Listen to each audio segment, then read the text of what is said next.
Jacquette tells me, Kano, you're such an idiot. And I freeze that moment. I just take you would never say something like that, but anyway. I freeze that moment, and for the rest of my life, I don't want to see you again. Just for this one moment. And if it's one lifetime, we freeze everything into one lifetime. This also creates a lot of problems. You know, to see the impermanence of relationships, and if the relationship goes bad, I think also to work a little bit with attachment, because the more attached we are, the more difficult it is to go back to something normal. We will talk about this in Yom Kippur. Once somebody, either I heard somebody or somebody else has been heard, needs a lot of work there to go back to before that short action. You know, it's crazy because we put so much, you know, it changes so much, this aversion and attachment and expectations and this and that.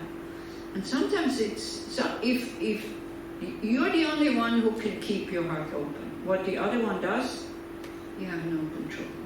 But if you leave your heart open, whether they accuse you of something that you have done or not have done or whatever, and you think, okay, then you have a good chance that maybe the relationship that you enjoyed very much before can continue in a good way, right? This is our work to do.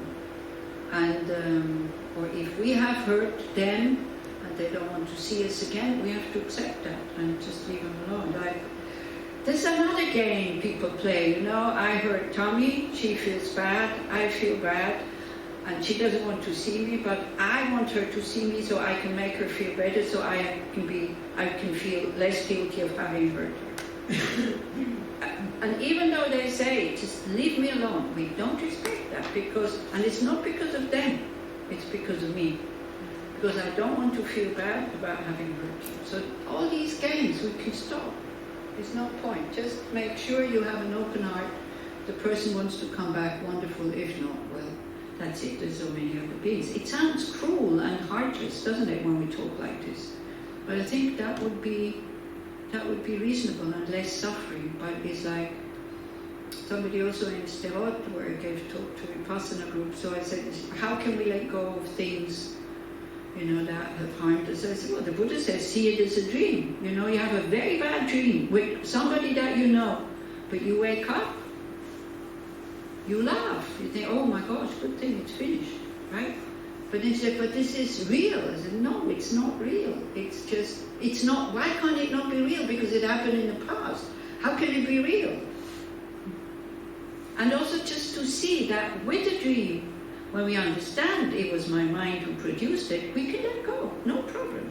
So we can let go. So that's the main thing. We can let go. And then, you know, then it's the work. Number 6. Not seeing them, I am unhappy, and my mind cannot be settled in equipoise. Even if I see them, there is no satisfaction, and as before, I'm tormented by craving. Here it says, and thus their minds will have no joy and therefore will not rest in equanimity, but even if they taste it, they are not content.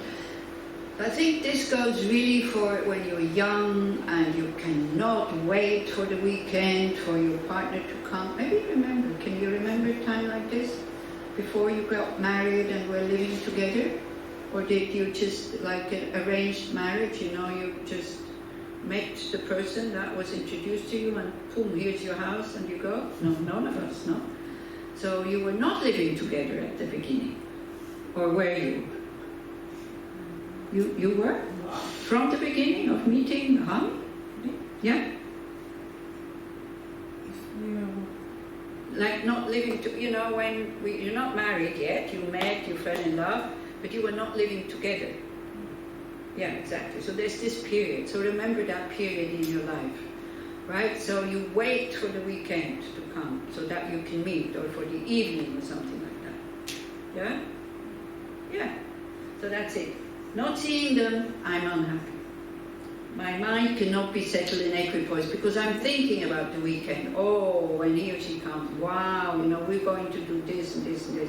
Make plans. Maybe it really happened, because it does happen. So you know how you want to spend the day, the evening, or the weekend with your partner. Then the partner comes home and you say, oh, you're so happy for a short moment. Then he says, oh, I'm so tired. I really need to rest. Even if I see them, there is no satisfaction. So it's not always like this, but very often it is like this. Because the more attachment there is, the more we fantasize how wonderful it will be. But of course it will be wonderful because we're going to do what I want to do. Or he comes home and says, oh no, there's this football match of Maccabi Haifa. So I have a ticket, I have 2 tickets, you can come with me. Not sure. Would you be happy? No, you know. Me, yes. It all has to do with conditioning. My dad was a very good football player. I told you I don't know how many times already. He had number 2. So he was behind, but at the side, he was legal. So he was very good. Everybody praised him. Everybody liked me because I was his daughter. Because I had such a good football. And every Sunday we spent Sunday morning football field watching Daddy playing football. So of course this is conditioning. So how can I not like football? Because I loved my dad. I was very proud of him. It's soccer. Huh? It's soccer. Soccer, yeah, football. Soccer. Football is... Football here is what? It's American football? Yeah, anyway, this one. Not football, American football. No. We didn't play that in Europe at that time. They didn't. So anyway, yeah, some ladies would be happy, some others not. So then, even see them, there is no satisfaction. Or, I think better example is, so you spend a wonderful weekend together, really in harmony, he does what you want him to do, and he's even happy doing what you wanted him to do, but then he goes. Is your desire any smaller when he goes Saturday evening? No. Is it bigger? Yeah. Yes. That's it. That's what this verse is all about. They're not there, we're not happy. They come, they see that there's no lasting satisfaction. And if they stay with you for the rest of your life, what happens then? Is there satisfaction all the time? No. Yeah. And as before, I still have this craving for things to be easy, things to be harmonious, things to go smooth, this kind of thing, isn't it? It is not possible. I think at one point in the verses he even says, stop trying to make people happy, because it's not in their nature to be happy. They're samsaric beings, and you don't have the capacities to make them happy because you're not a Buddha. It's such a relief. And if you hear this and you don't know what this is all about, you go, okay, then let them do whatever they want. But it's not like this. You try. If it doesn't work, that's fine. Yeah? So sometimes when you hear these verses for the first time, you misunderstand and you think, okay, but it's not about that. It's that you do the best you can without needing them to receive it in a good way. Like therapists, when they massage you or manipulate you and they go, does it help? Does it help? Does it help? Sometimes it doesn't, but they want to hear that it helps. Isn't it? How many of you are physios? Do we have physiotherapists? No, it's more here. Everybody is a psychotherapist. Everybody is physiotherapists and nurses in the groups. Funny. So Pema Chodron, for example, she says, with this impermanence thing, if you cling to something that is by nature impermanent, disappointment is inevitable. This statement has nothing to do with religion. It is easy to see that everything changes, including ourselves. Since impermanence defies all our attempts to cling to anything, external pleasures cannot bring lasting joy. If we have this firm in our mind, and we eat this ice cream. Or just, with eating the ice cream, as Dawn said a bit, like the pleasure is not in the ice cream. Just like that. Then it doesn't have to be an ice cream to be joyful. It can be anything. You see something, you go, oh, my eyes work. You taste something, my tongue is still working because it's also fragile. And you enjoy. You enjoy life. It doesn't have to be special, but the more we get financially kind of higher, the more special these pleasures have to become so that people experience something. And something, the pleasure has to be perverse in order for somebody to feel something. I'm not talking about you, but just, Can you see what I'm saying? Do we agree to that? Yeah?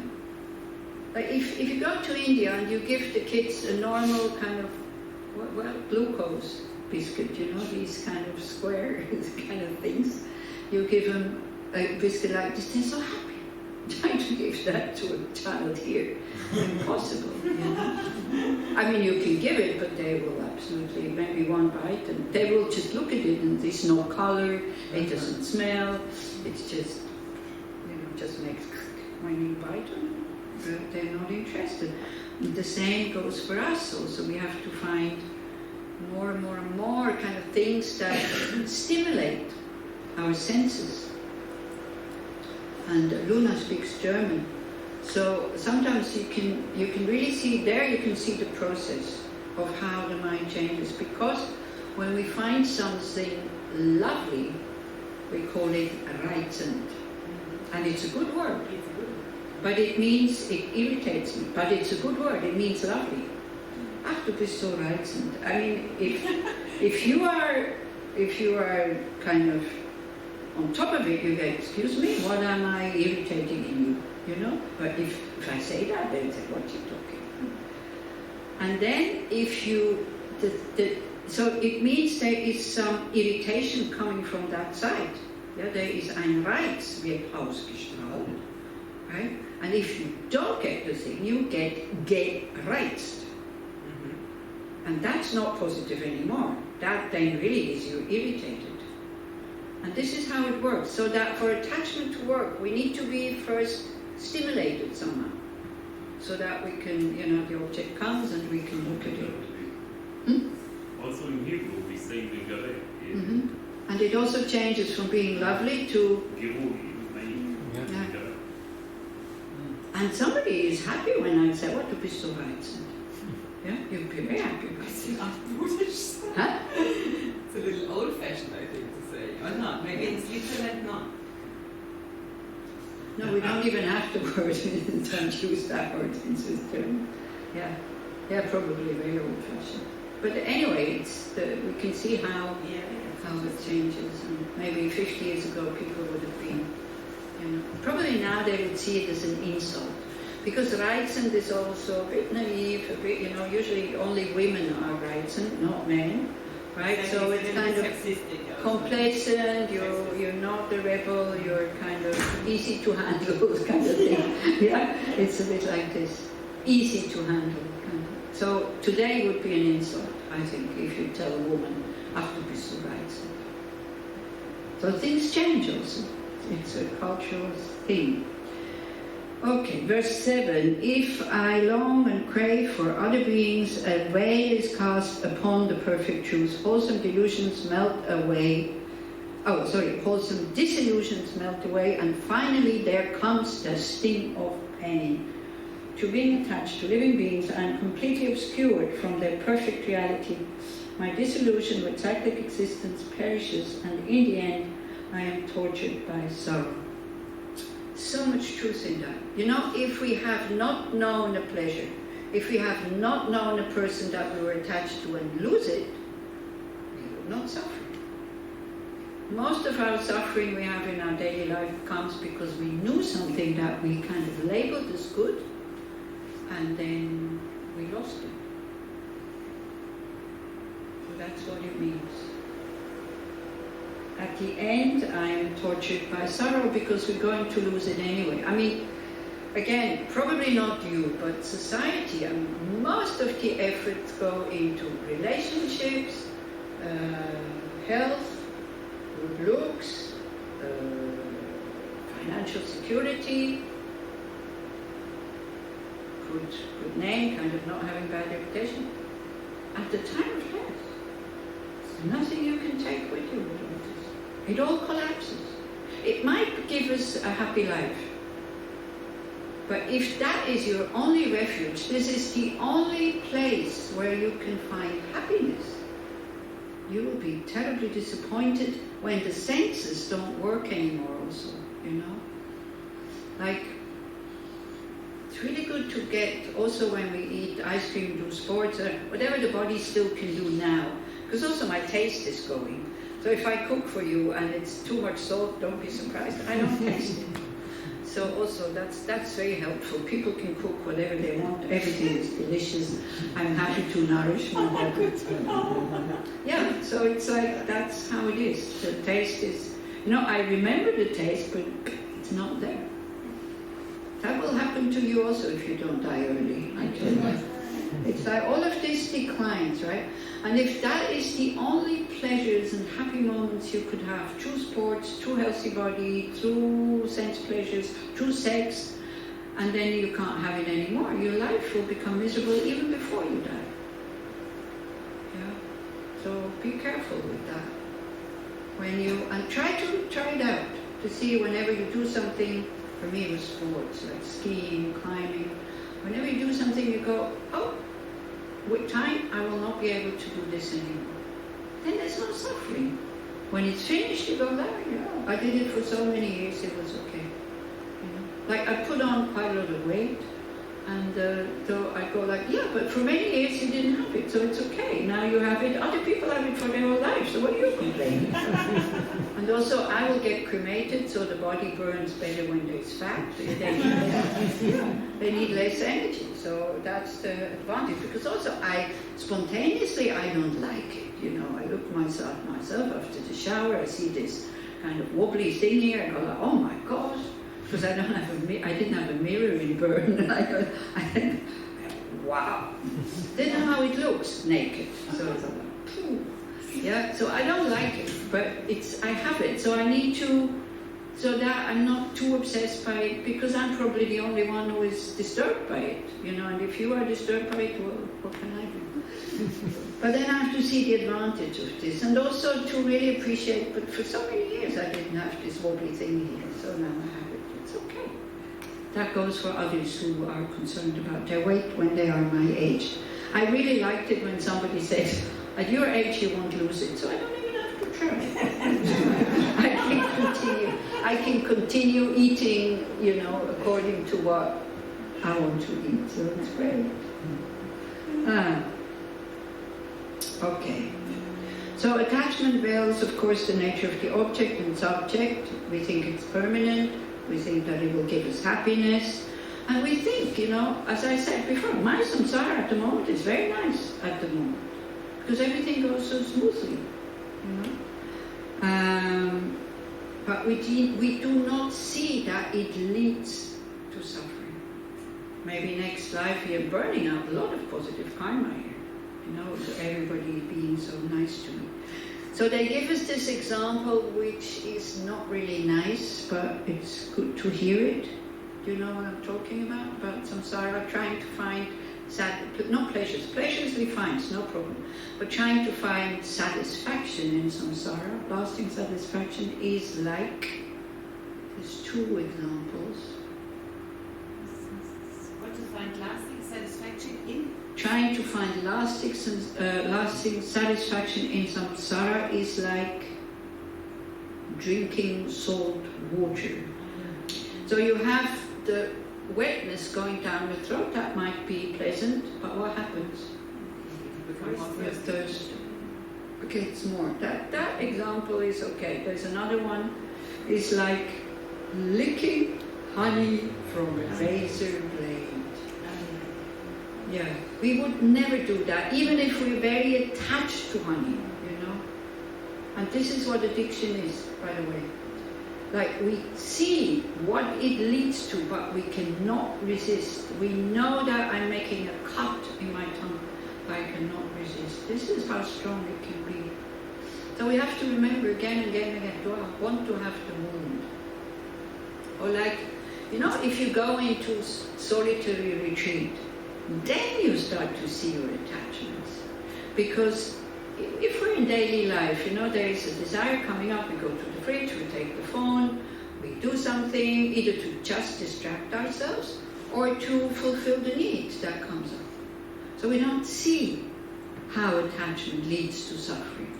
We only see the suffering once the thing is finished or when we lose it, or when we can't have it.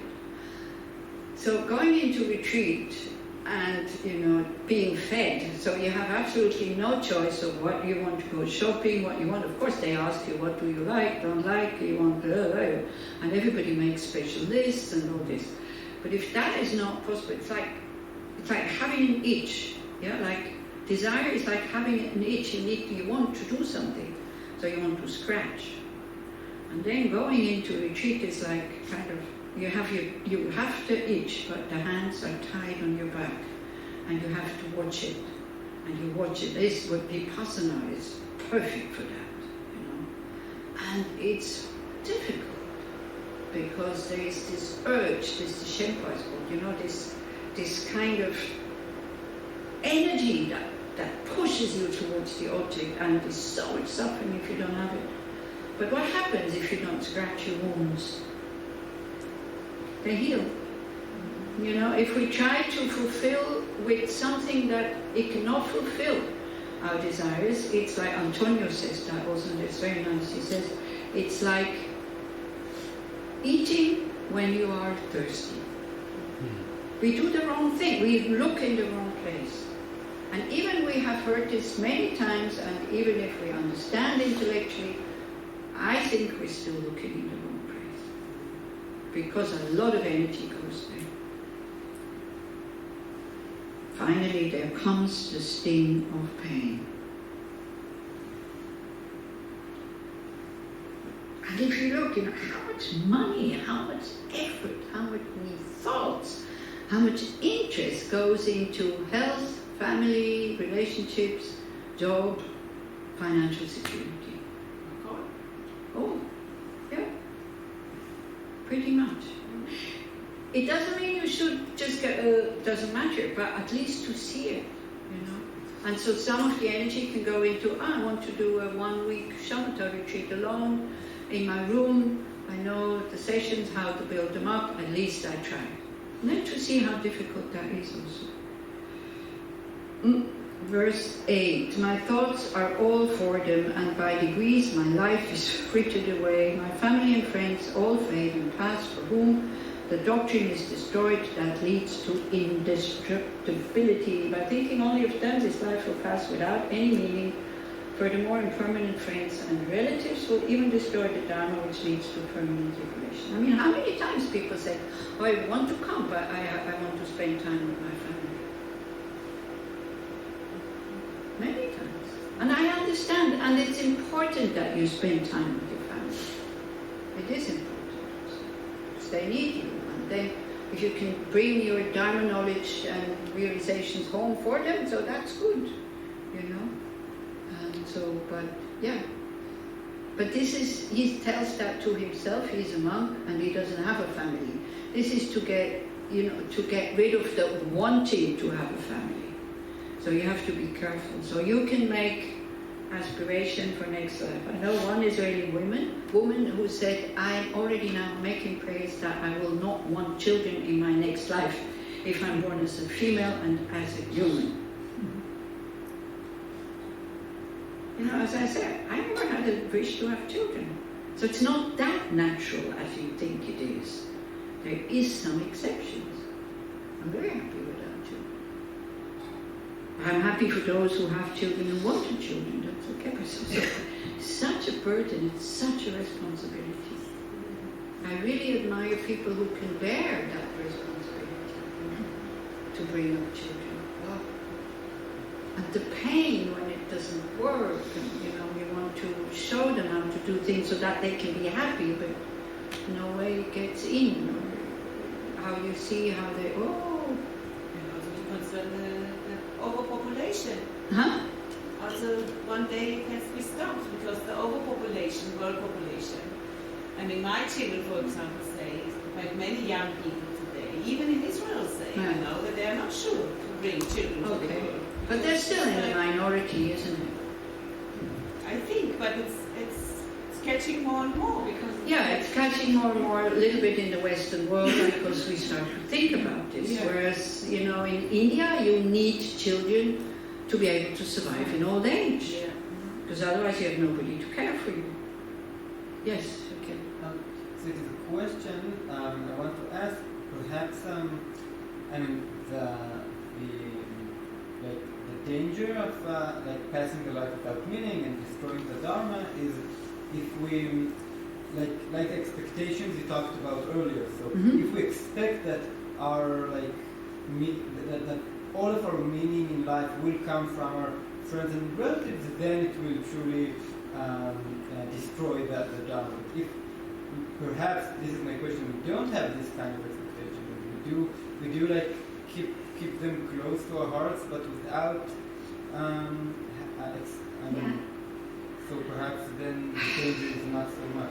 Yeah, of course, but are we capable of doing that? Are we capable of caring so much for them without attachment? If we are capable of caring so much for them without attachment, we should be able to care for everybody like this. Of course, that's a very holy wish there, you know. Like if you think, oh, I could be a good mom or a good dad, this is why I'm having children, because they have to be reborn somewhere. The minds have to look for bodies, right? So my thought of not having children is very selfish. Not because, oh, poor things, I don't want to put them into this world, because I don't want children, it's too much hassle. I was an alcoholic, this is why I'm thinking of this. Not because it's not good for them to have an alcoholic mother, it's like, I have enough to do with myself. It's like, you know, I felt totally incapable of being a mother also. Like, oh no, I'm not capable of that. So yeah, if we can think that I'm going to give a good Dharma education to my children, and then they're born, and then we raise them. So maybe when they're still babies, they come with us to the course. Maybe as they grow up a little bit, they start to draw while I'm going blah, blah, blah, blah. When they get older, they say, no, thank you, I don't want to come, you know. Or they reject it totally. So what are you going to do then? Will you understand? Yes. And we say, of course, you know, when we are not in the situation, it seems easy to do all these things because it's so true.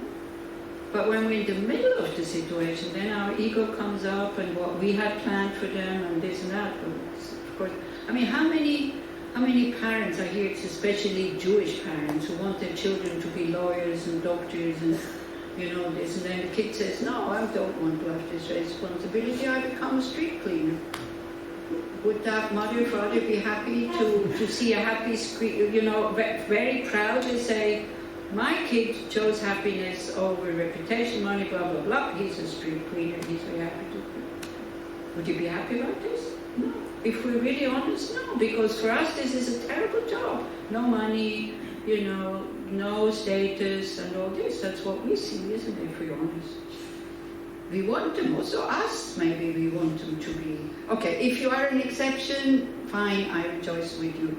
But, yeah, Because you said Jewish parents want you to be a lawyer and a doctor. Yeah. I have a really funny, quick joke. Okay. Okay.